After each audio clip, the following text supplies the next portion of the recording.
먼저 존경하는 장제원 의원님 질의하시기 바랍니다. 예, 장제원입니다. 처장님, 오늘 우리 의원님들의 질의에 대한 답변을 하시는데 김명수 대법원장의 개혁 의지는 강하다. 그리고 입법부가 협조를 안 해주더라도 사법부 자체의 개혁이라도 해야 되지 않느냐 이렇게 항변을 하세요. 사법행정자문회의가 개혁입니까? 이렇게 대법원장이 위원 전체를 임명하고 의결권, 부의권까지 다 가지고 분과위원회까지 다 만들고 대법원장이 전행하는, 그야말로 제왕적 대법원장이 아니라 황제적 대법원장의 권력을 도와주고 있는 이런 사법행정자문회의가 개혁입니까? 개혁을 하시려 그러면, 입법부의 허락 없이 개혁을 하시려 그러면 제대로 하십시오. 사법행정회의, 이 법안 국회에서, 법사위에서 저는 동의할 수 없어요. 이런 식의 행정자문회의를 운영하고 이런 식의 위원을 가지고 운영하고 한다면요, 저는 절대 동의 못합니다. 분명히 말씀드립니다. 이 사법행정자문회의를 개혁하십시오. 그래야지 입법적으로 도움드리겠습니다. 그 다음에 대법원의 가장 중요한 책무와 역할 중에 하나가, 저는 대법원을 구성하는 대법관 추천, 그리고 헌법재판소를 구성하는 헌법재판관의 추천, 이것이 그 어떤 역할보다 중요하다고 생각합니다. 동의하십니까? 네. 대한민국의 마지막 보루의 인적 구성을 추천하는 겁니다. 작년에 제가 대법원 국정감사에서 핵심적인 지휘사항이었어요. 제가 이렇게 얘기했습니다. 제발 인사기준 좀 바꾸십시오. 그러니까 행정처장께서 소중한 의결 잘 새기겠습니다. 그랬어요. 한번 영상 PPT 띄워보세요. 작년에 도대체 대법원에서는 왜 이렇게 인사 참사가 나는가? 이 헌법재판관이라든지 대법관을 추천하는 데서 왜 이렇게 인사 참사가 나냐 보니까 학력, 경력, 재산 등 주요 사항에 대해 자료를 제출받아 주요 판결과 신문 기사를 추천위원회에 넘긴다. 이렇게 답변을 했어요. 기가 찬 얘기 아닙니까? 신문 정도 스크랩해가지고 넘긴다는 게 인사 시스템이에요.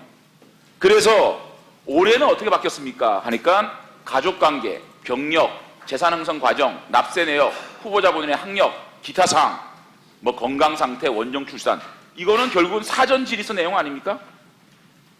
결국은 올해까지도 어떻게 검증을 할 것이냐, 또 이 사전 질의서 중에 어떤 것을 인사 배제 기준으로 만들 것이냐는 그 기준이 없는 거예요. 인사 배제 기준이 있습니까? 병력, 재산 형성 과정, 납세 내역, 후보자 본인의 학력, 기타 사항 중에 어떤 것이 결격이면 인사 배제 기준입니까?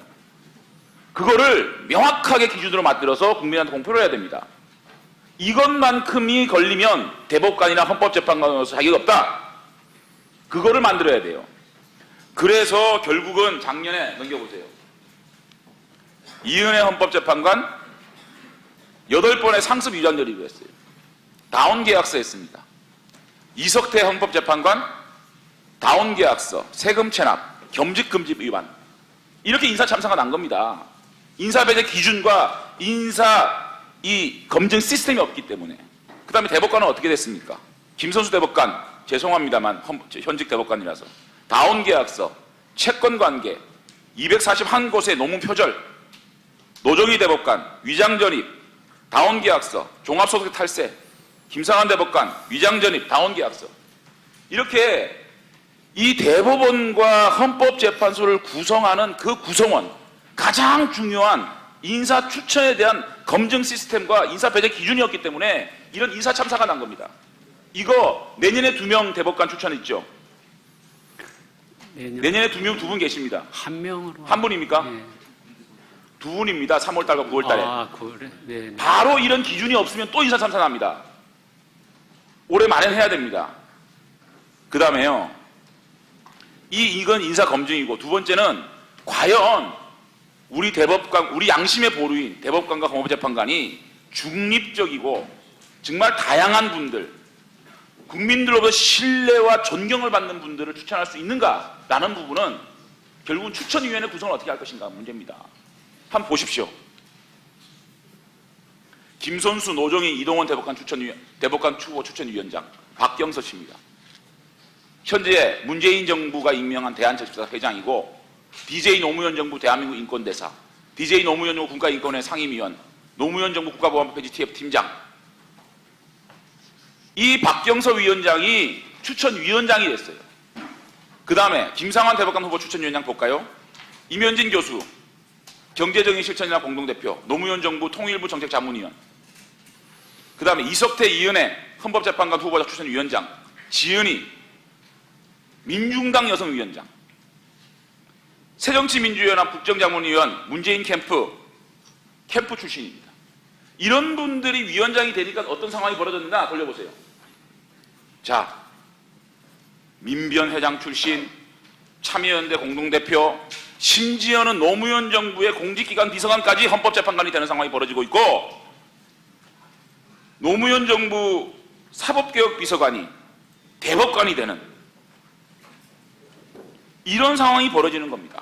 그리고 전부 다 우리법 출신, 국제인권법 출신, 이런 분들이 왜 추천되고 왜 임명되느냐. 결국은 대법관 추천위원회, 헌법재판관 추천위원회의 공정성을 담보할 수 있는 그런 분들로 채워지지 않았기 때문에, 또 다양한 분들이 그 위원회에 들어가서 다양한 의견을 가지고 추천을 하지 않았기 때문에 이렇게 정치적 편향에 휘말리는 헌법재판관과 대법관이 탄생한다.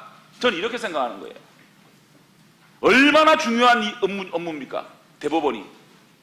여기서 지금 인사 검증도 구멍이 나고 있고, 그 다음에 공평성, 형평성, 정치적 중립성도 문제가 되는 이런 일들이 벌어지고 있는 겁니다. 대한민국의 마지막 보루, 우리 법치의 마지막 보루가 저울이 고장이 나면 사회가 망가집니다. 균형과 견제와 다양성과 정치적 중립을 담보할 수 있는 이 추천위원회에 대한 개혁, 이것이 사법개혁의 핵심이라고 봅니다. 어떻게 생각하십니까? 네, 답변 드리겠습니다. 후보 추천위원회가 공정하게 구성되어야 한다라는 말씀에 대해서 공감하고 있습니다.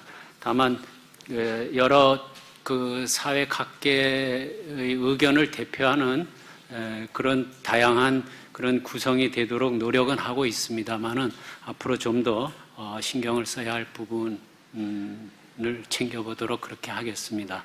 그리고 그 대법관이나 헌법재판관 후보 인사 검증 기준이 좀 더 명확해야 된다는 부분도 그 공감을 하고, 작년에도 뭐 답변이 있었다고 말씀하셨지만은 저희가 딱히 무슨 배제 기준을 미리 설정해 놓고 있지는 않지만은 그 말씀 취지를 잘 받들어서 인사 검증 과정에서 불미스러운 일이 없도록 더 유심히 그 검증을, 사전 검증을 하도록 하겠습니다. 그리고 사법행정자문회의에 관해서도 국회의 그 입법 권한을 가벼이 보는 그런 것은 전혀 저희 의도가 아닙니다만은, 어쨌든 여러 위원님들께서 많은 질타를 해주셨는데 이제 그 첫 출범을 했습니다. 그래서 앞으로 사법행정자문회의가 제대로 본래의 역할을 실질적으로 해서 그걸 보시고 우리 존경하는 장제원 위원님께서 생각을 바꿔주셨으면 합니다. 저희들이 하여튼 노력하겠습니다. 네. 예, 수고하셨습니다.